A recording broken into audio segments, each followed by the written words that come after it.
오늘 7월 15일 주일 설교를 통해서 주님의 위대하신 보호하심, 주님의 위대하신 보호하심이란 제목으로 하나님 말씀 증거하겠습니다. 세상 어디에도 안전함은 없습니다. 이유는 간단합니다. 우리는 미래를 누구도 자신의 미래를 정확하게 알지 못하기 때문입니다. 어느 누가 2011년 3월달 동일본 대지진이 나타날 것을 안 사람이 없고, 올해 멀쩡한 하와이에 있는 화산이 5월달에 폭발할 거라고 예상한 사람은 없습니다. 누구나 배를 탈 때 자신의 배가 침몰할 것을 알면서도 승선하는 사람이 없듯이, 사람의 인생의 발걸음은 누구든지 자신이 예측할 수 없다는 끊임없는 불안과 또 그런 것을 통해서 우리는 인생을 소비하며 또 인생을 살아가게 됩니다. 우리 스스로 계획하고 우리 스스로 작정을 하지만 우리의 발걸음은 우리 스스로가 어떻게 할 수 없다는 것을 우리는 근원적으로 알고 있습니다. 그래서 인간 속이 가지고 있는 이 불안감에 대한 염려와 안전에 대한 욕구 때문에 우리는 때로는 돈을 벌기도 하고 저축하기도 하고 자녀를 교육하기도 하고 자녀의 미래를 위해서 준비시키기도 하고 또 건강을 위해서 좋은 음식을 먹기도 하며 또 여러 가지 운동을 통해서 잘 유지하고 미래를 투자하고 살아가고 있습니다. 또한 나뿐만 아니라 내 주변에 있는 힘있고 영향력 있는 사람과 교제하기를 원합니다. 다 좋다는 거죠. 근데 문제는 뭐냐? 그러한 불안한 요소에 대해서 그렇게 하면 우리의 불안감을 어느 정도 해소시켜 줄 수 있는 건 확실합니다. 해소는 시켜줄 수 있지만 정확하게 말하면 그 불안함의 핵심의 문제를 해결할 수는 없다는 사실이죠. 왜요? 아까 말씀드린 것처럼 우리는 무슨 일이 일어날지 예상을 할 뿐 진짜 무슨 일은 일어나 봐야 알 수 있기 때문입니다. 다시 말해서 세상의 모든 철학자들과 세상의 모든 공허와 실존주의자들이 얘기하는 내용의 근본 원인은 이 세상에 어디도 안전과 보호는 없다는 것입니다. 그런데 그럼에도 불구하고 위대하신 하나님으로부터 완전한 보호를 찾으려고 하는 지혜로운 사람을 우리는 그리스도인이라고 부릅니다. 왜냐하면 이 세상에 없는, 부족함이 없는 완전한 보호와 안전함은 오직 위대한 하나님께만 있기 때문입니다. 우리 교회는 위대한 하나님께서 이루시고 하나님께서 역사하십니다. 여러분들 삶 가운데서 그 위대하신 하나님이 가정과 직장과 하시는 인생 가운데 역사하시기를 주의 이름으로 축원합니다. 오늘 본문의 23편은 노년의 다윗이 정말 마음을 다하여 자신의 인생을 돌아보면서 내 인생의 힘든 여정의 발걸음 속에 주님 은혜 안에 있었고, 그 결과 나의 지금 현재도 주님 앞에 가기 전에 나의 미래와 영혼도 주님의 손에 달려있다는 것을 깨닫고 지은 시편입니다. 그래서 처음에 이렇게 시작합니다. 여호와는 나의 목자시니 내게 부족함이 없으리로다. 이렇게 시작합니다. 인생 전반을 바라보면서 그동안 왜 부족함이 없었겠어요? 왜 어려움이 없었겠습니까? 그런데 인생을 살고 인생을 마무리하며 주님 곁에 설 날이 가까우니 여호와는 나의 목자이시기 때문에 아무 부족함이 없다는 신앙의 고백으로 이 말씀을 시작하고 있습니다. 여호와라는 이름은 하나님의 여러 가지 이름 가운데 특별히 여호와라는 이름을 쓸 때는 약속을 잘 지키는 분이라는 의미가 있습니다. 지난 2주간 하나님이 다윗과 한 약속을 통해서 우리 위대한 교회를 향하신 하나님의 약속을 살펴봤습니다. 다윗을 통해서 이 땅의 위대한 자와 같이 위대한 자로 세워주실 뿐만 아니라 그 다윗의 자손에서 예수 그리스도가 생기고 이스라엘을 통해서 그리스도 교회의 원형이 된다는 얘기를 말씀을 드렸죠. 그와 같이 여호와는 나의 목자신이라는 말은 여호와, 즉 약속을 잘 지키시는 하나님은 나의 목자시니 내가 부족함이 없다라는 말씀이시죠. 목자는 뭘까요? 제가 양평에 양떼 농장이 있거든요. 아이들 체험 양떼 농장이 있거든요. 저는 양에 대해서 되게 기대를 많이 했는데 가니까 더럽고 냄새나고 양들이 좀 무섭더라고요. 양들이 한 대 박으면 제가 날아갈 것 같은 덩치도 있고. 근데 예전에 이 목자들은 지금도 그렇지만 단순히 양이라는 동물을 관리하는 사람이 아니라 양을 먹이기도 하고 돌봐주기도 하고 때로는 지금과 같은 시스템이 갖춰져 있지 않기 때문에 풀을 뜯으러 양을 이동시킬 때 나타나는 짐승이나 어려움이나 고통으로부터 막아주는 역할을 했어요. 양이라는 동물의 특성은 일단 눈이 어둡습니다. 눈이 어둡기 때문에 사실 겁이 없어요. 양이 굉장히 겁먹는 것 같아도 앞에 보이지 않기 때문에 아무데나 갈 경우가 많습니다. 그래서 양들이 시야가 어두운 대신 귀가 굉장히 밝아요. 그리고 목자의 음성을 잘 구분합니다. 성경에도 그렇게 나와 있죠. 그래서 양들의 여러 마리에 다 이름을 불러줘서 만약 삼식이라는 양이 있는데 삼식이가 딴 데로 가면 그 낭떠러지 떨어 죽잖아요.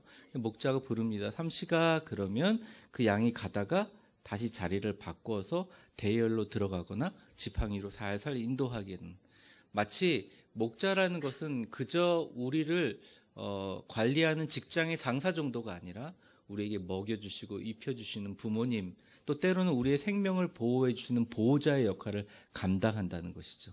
다시 말씀드려보면 약속을 잘 지키시는 하나님 여호와는 나의 모든 것을 관장하시는 목자시니 내가 부족함이 없다는 고백이죠. 그 고백이 바로 신앙인이 해야 될 최고의 고백이자 하나님이 주시는 완전한 보호하심의 원형이라는 것입니다.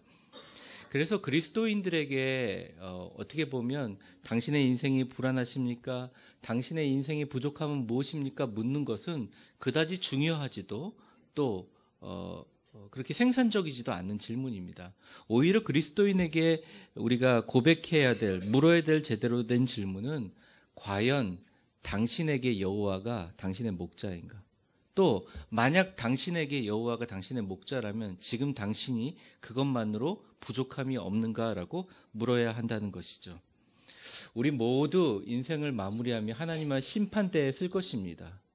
세상의 어떤 평가보다 하나님 심판대 앞에 서서 내 인생 여정 끝내서 강 건너 언덕 위로 주님 앞에 왔을 때 예수 인도하셨습니다. 주님께서 나의 목자셨으니 다윗처럼 내게 부족함이 없고 앞으로도 영원히 부족할 것이 없을 거라고 고백하는 현재, 과거, 진행형, 시제로 영원히 부족함이 없으리로다 고백하는 축복이 있기를 주의 이름으로 축원합니다. 오늘은 하나님의 위대하신 보호하심에 대해서 말씀드리는데 그 보호하심의 두 가지 하나님이 나타나는 형태에 대해서 말씀드리겠습니다. 저는 이 형태가 바로 우리 위대한 교회에 나타나야 된다고 생각하고 또한 아울러서 여러분의 가정에도 여러분의 삶을 사는 방식에도 여러분의 직장에도 여러분의 모든 기도 제목에도 아울러 나타나야 된다고 생각합니다. 그러면 과연 위대하심의 하나님의 위대한 보호하심은 무엇인가? 그리고 두 가지 형태가 어떻게 나타나는가? 그것이 바로 나에게 어떤 의미가 되는가? 차례차례 설명해 나가도록 하겠습니다. 첫 번째 저를 한번 따라해 보겠습니다. 하나님의 위대한 보호하심은 우리를 쉬게 해주시는 것입니다. 2절을 한번 읽어보겠습니다. 같이 읽죠.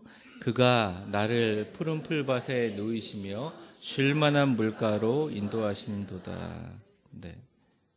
그가 나를 푸른 풀밭에 눕게 해주신다. 옛날 성경에는 푸른 초장이라고 나와 있죠. 팔레스타인 지역의 푸른 초장은 거의 존재하지 않죠. 사막 지역이기 때문에 그렇습니다.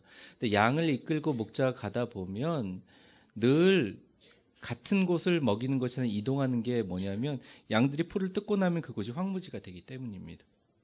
그런데 전혀 먹을 것 걱정이 없이 온 천지가 푸른 풀밭으로 덮여져 있는 곳은 양들에게 육적으로 공급되는 모든 양식들이 다 있는 곳을 의미하는 동시에 그곳에서 풀을 이제는 공격적으로 추구해서 먹는 게 아니라 그냥 들어놓은 상태로 뜯어 먹을 수 있는 상태를 의미합니다. 즉 재정적으로 경제적으로 안정 또 우리가 생각하는 육적인 평안함의 쉼도 포함하지만 그 안에 포함되어 있는 영적인 안정 정말 쉬는 거예요.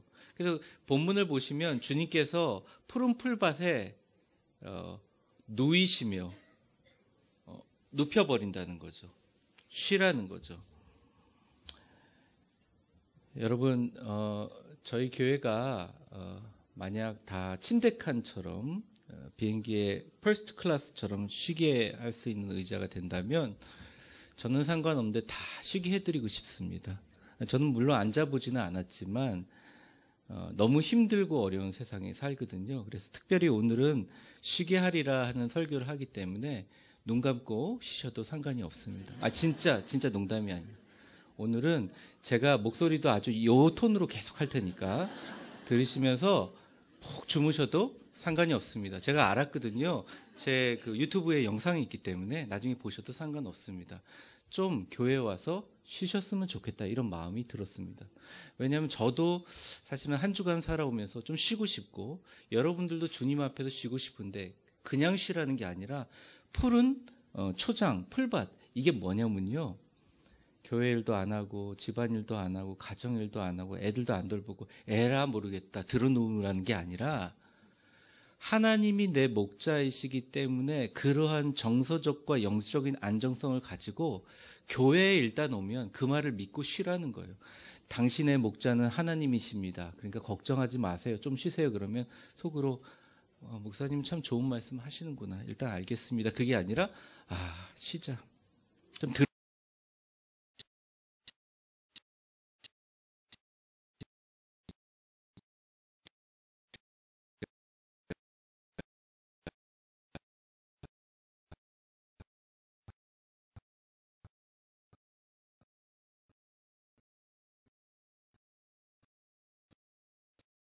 너희를 빡세게 전도 특공대를 돌리시리라 이러지 않고 내가 너희를 쉬게 해주시리라.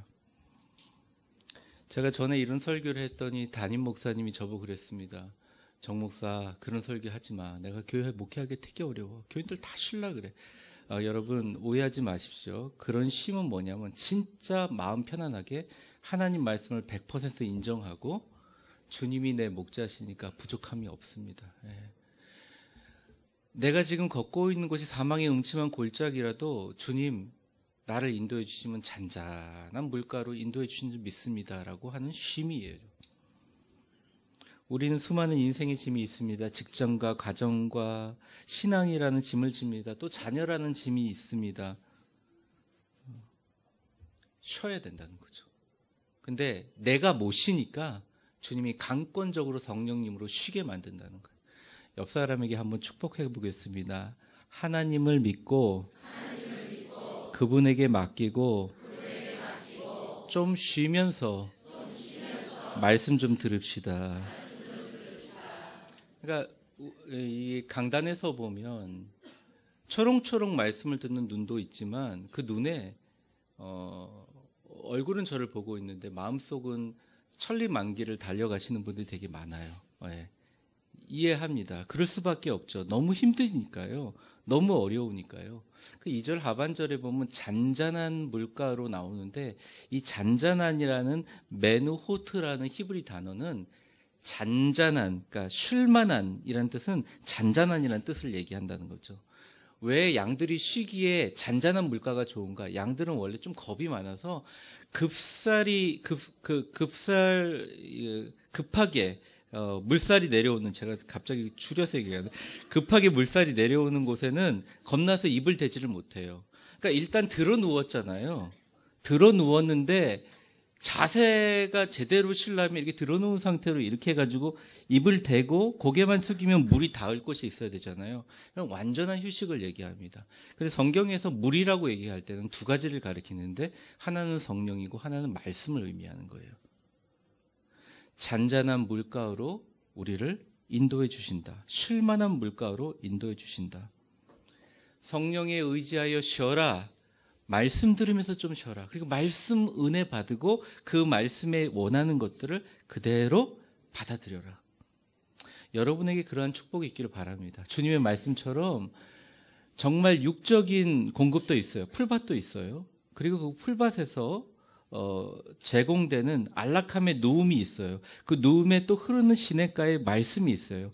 그 안에서 잘 쉬는 여러분들 되시기를 주의 이름으로 축원합니다. 그런데 우리의 마음은 잘 쉬지를 못해요. 세상에서 제일 쉬는 것을 어려워하는 민족이 대한민국입니다. 한 번은 정경련에서 우리 그 대한민국의 노동시간에 관한 강의를 하는데 세계적인 석학이 와서 그 정경련의 한 회장이 질문했습니다. 우리나라는 일주일에 몇 시간을 일하는데 어떻게 생각합니까? 그 질문의 의도는 모든 기업의 회장은 똑같았어요. 조금 더 일해야 되는 거 아니냐.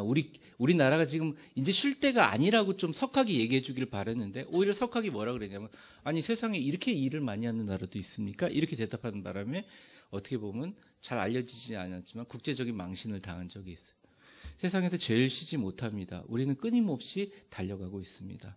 잠을 자도 머릿속에서는 계속 운동하고 있고 밥을 먹어도 위가 움직여야 되는데 머리가 움직이다 보니까 위가 잘 못 움직이니까 위에서 병이 납니다.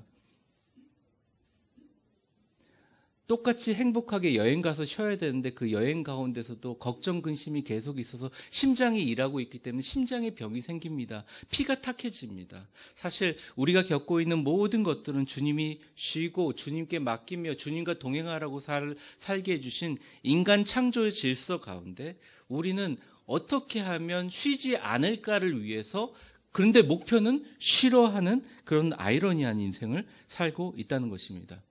한 어촌에 이 어부가 아름다운 바다를 바라보며 그물을 다 깃고 드러누워 쉬고 있었습니다. 한 사업가가 와서 얘기합니다. 아저씨 이렇게 드러누워 있으면 어떻게 해요? 고기를 더 잡아야죠. 그래 왜 고기를 잡아서 뭐 합니까? 고기를 더 잡으러 한 번이라도 배를 타고 더 나가면 고기가 많아지면 돈을 많이 벌어서 배를 살 거 아닙니까? 그리고 배를 사면 뭐 합니까? 배가 여러 척 있으면 고기를 더 많이 잡을 거 아닙니까? 고기를 더 많이 잡으면 뭐 둘 데가 없겠죠? 그럼 어떡하죠? 그러면 냉장고를 만들어서 고기를 다 넣고서 그걸 통조림으로 만들어서 당신의 이름을 넣어가지고 팔면 그건 가만히 앉아서 돈 버는 길입니다. 그래서 이거 참 일리가 있는 말씀이죠. 그러면 어떻게 해야 됩니까? 그러니까 그런 얘기를 하는 거예요. 그러고 나서는 아름다운 바닷가를 보면서 드러누워 쉬는 겁니다. 네. 어이 사업가 양반, 내가 지금 그러고 있지 않소. 많은 사람들은 인생의 최종 목적을 이제는 좀 편안하고 쉬고 싶지만 60이 돼도 70이 돼도 80이 돼도 아니 인생의 마지막 순간까지 자신의 뜻대로 되어지는 인생의 끈을 놓지 못합니다. 빈센트 반 고흐의 정오의 휴식이라는 그림이 있습니다. 잠깐 보여주세요. 빈센트 반 고흐는 원래 목사님의 아들이었습니다. 그리고 그는 신학을 공부하여 목사 안수를 받고 탄광촌에 가서 목회 활동을 했습니다. 화가가 되기 전에 말이죠. 그런데 화가가 되기 전에 그 탄광촌에서 목회를 하면서 도저히 감당할 수 없는 실망과 분노와 상처를 크게 받았어요. 그래서 그는 평생을 그 상처와 불안함과 고통 속에서 살았습니다. 여러분 자신의 귀를 잘라서 어떤 여인에게 주었던 어떻게 보면 빈센트 반 고흐의 불행한 사건을 알죠. 근데 이 그림을 잘 보면 원래 밀레가 그린 시에스타, 낮잠이라는 그림을 모방해서 그린 건데요. 이 그림의 특징에 보면 하루 종일 열심히 일하고 어쩌면 오전 열심히 일하다가 정오에 해가 가장 뜨거울 때 자신이 쌓아놓은 볏집의 그늘에서 드러누워 낮잠을 자고 있는 한 부부를 지금 그리고 있습니다. 근데 많은 이 그림 학자들이 그러니까 이 분석가들이 그런 얘기를 하는데 이것은 바로 고흐 자신과 그리고 고흐의 아버지, 목사님, 또 어머님, 사모님을 얘기한 것이다. 이 땅에 많은 교회들이 있었지만 그 당에 기독교에 대한 실망도 있었지만 목회를 하면서 당했던 상처들이 너무 컸기에 그림을 통해서라도 잠시 너무나 덥고 힘들 때는 드러누워서 쉬고 싶은 욕망을 표현했다는 것이죠. 그 그림 속에 아버지, 목사님, 어머님, 사모님이 있고 또 그동안 고통당했던 자신의 모습이 있습니다. 그 그림을 잘 그리고 나서 그 후에 고흐가 아름답고 편안한 인생을 살았느냐? 그는 결국 쉬지 못하고 자신 안에 있는 고통과 절망과 아픔들을 엄청나게 강력한 필체로 그려내면서 끝에는 참 외롭고 쓸쓸하게 인생을 마무리하게 됩니다. 저는 이 그림을 보며 그런 생각을 합니다.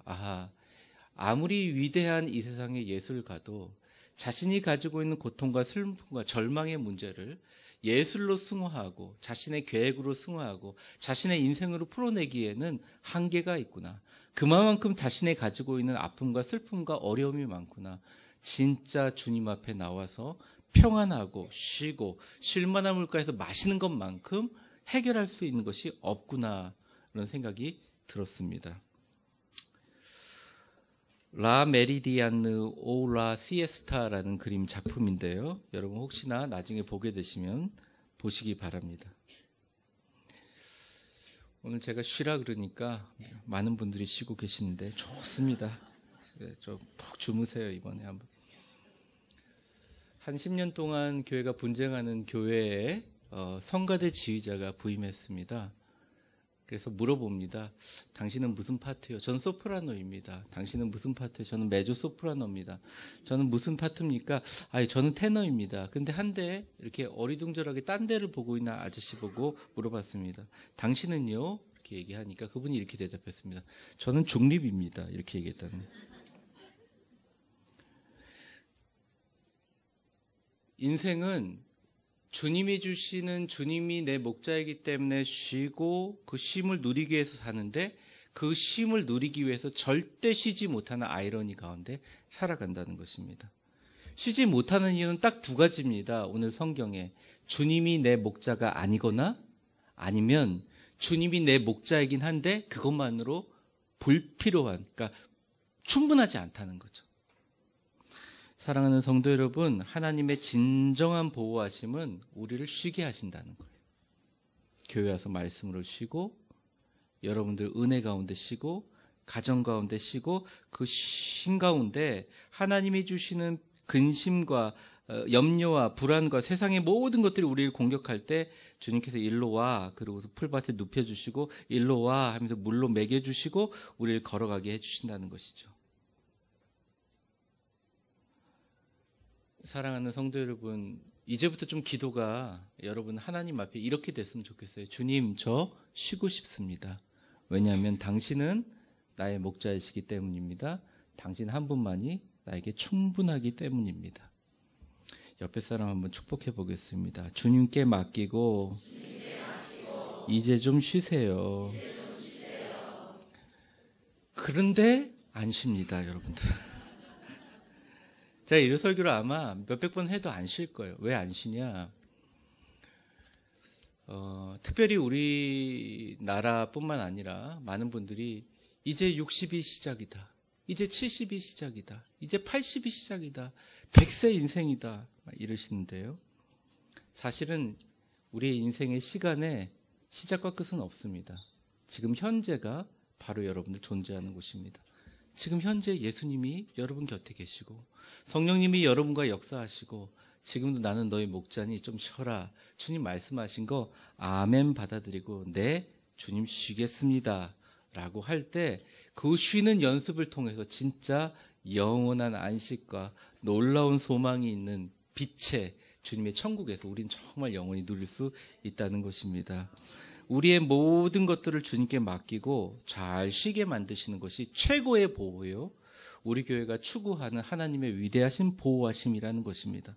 다른 곳은 쉬지 못했지만 교회 와서는 좀 쉬고, 쉰다는 것이 교회 와서 좀 긴장되고 힘든 것들이 옆에 사람들이 하면서 아유 주님의 이름으로 축복합니다. 사랑합니다. 당신은 잘 될 수 있습니다. 기도해 주면서 힘내세요. 잘 되고 있어요.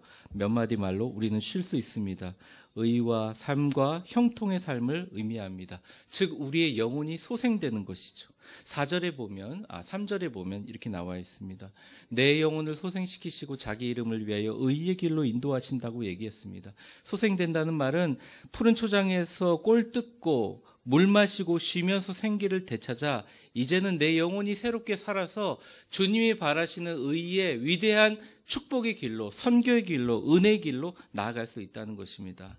사랑하는 성도 여러분, 다른 건 다 잊어버려도 오늘 결심 하나 하시기 바랍니다. 주님, 이제는 주님은 나의 목자시니 다른 걱정, 근심, 염려 일단 주님 쉬라면 순종하고 푸른 풀밭과 쉴만한 물가에서 쉬겠습니다 다짐하는 여러분들 되시기를 주의 이름으로 축원합니다.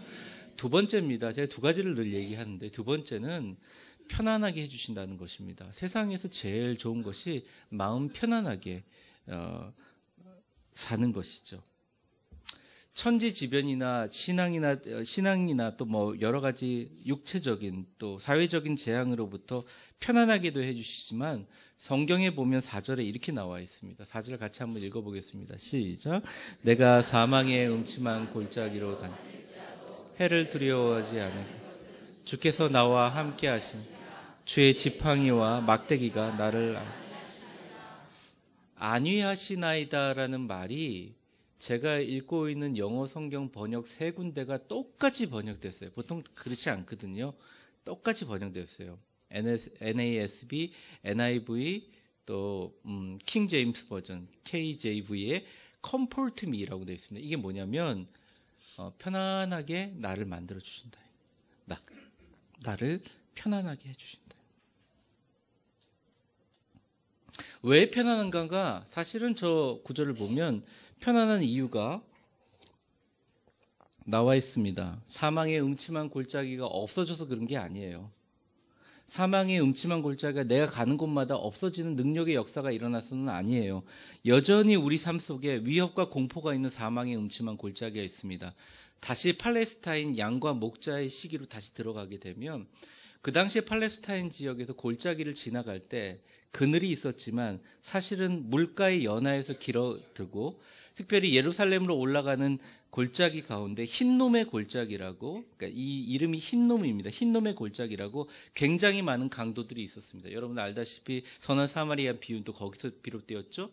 그런데 그 골짜기를 가다 보면 앞서 얘기한 것처럼 양들이 눈이 어둡기 때문에 한 양만 이탈해도 그 양을 따라서 엉덩이 따라가다가 골짜기 대량으로 죽는 경우가 생깁니다. 그래서 늘 목자는 지팡이를 하나 들고 있는데 하나는 잘 가이드하고 인도해주고 세심하게 배려하기 위한 지팡이가 있고 또 하나는 그 사이에서도 그것을 양들을 먹이려고 하는 수많은 짐승들과 맹수들의 공격으로부터 방어하는 지팡이가 사용됩니다. 그래서 그 당시 지팡이를 보면 지팡이는 똑같이 생겼지만 끝에 쇠로 날카로운 목과 같은 날카로운 물질이 붙어 있어서 평소에는 부드러운 부분으로 양들이 다른 곳에 나갈 때 이렇게 인도해 주시고 그런데 때때로 그 골짜기 있을 때 험한 짐승들이 나올 때 여러분 사막에 은근히 무서운 맹수들이 많아요.